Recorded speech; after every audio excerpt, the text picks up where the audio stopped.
Satellite survey धरा पड़ा धान चाष जालियाती केन्दुझर जिले में हजार हजार नकली चाषी पंजीकरण करते किंतु सैटेलाइट सर्भेरू नकली जमी धान चाष चली जना पड़ जाइए।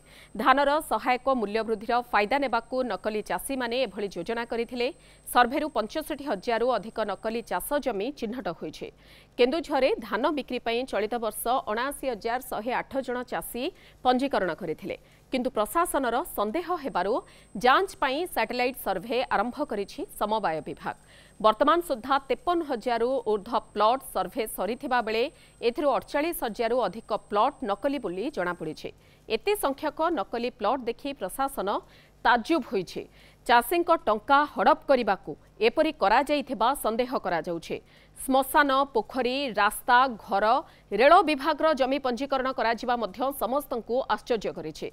तेबे संपूर्ण सर्भे सरिबा परे कार्यानुष्ठान नियाजिबो बोली समवाय समिति अधिकारी सूचना रखिछन्ते।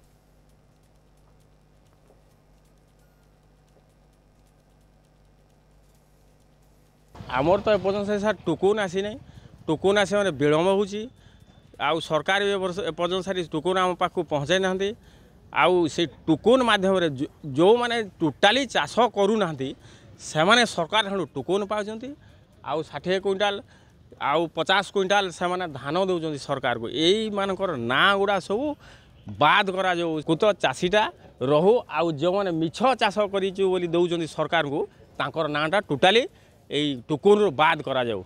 एटी सर्वे जो माने जो चाषी माने पंजीकरण करिसेंती से माने प्रकृत चाष करिसेंती कि नहीं तार ये पंजीकरण चली सैटेलाइट माध्यम रे। तो एठी आसी मु देखिली जे गुमरा मौजार खाता नंबर 55 प्लॉट नंबर 665 रे चाष पंजीकृत करा जायछि किंतु एठी आसी देखिला बेले ट्रेन लाइन रहउछि रास्ता रहउछि मु 900 भितर कर सारे से 20% चाष होइछि आ 80% चाष होइनि। से विषय तो आप सैटेलाइट सर्वे चली 97,719 प्लॉट सस्पेक्ट आसी एपर्यंत आमर चूड़ांत 85,421 जदिव से सर्वे कर सारे कि चूड़ांत हो जाए 53,400 से जहाँ जमापड़ा 48,000 नट क्रॉपलेट मैंने अण धान बोली जो मैंने पकई धान पक धान किनार वंचित धान टोकन आस।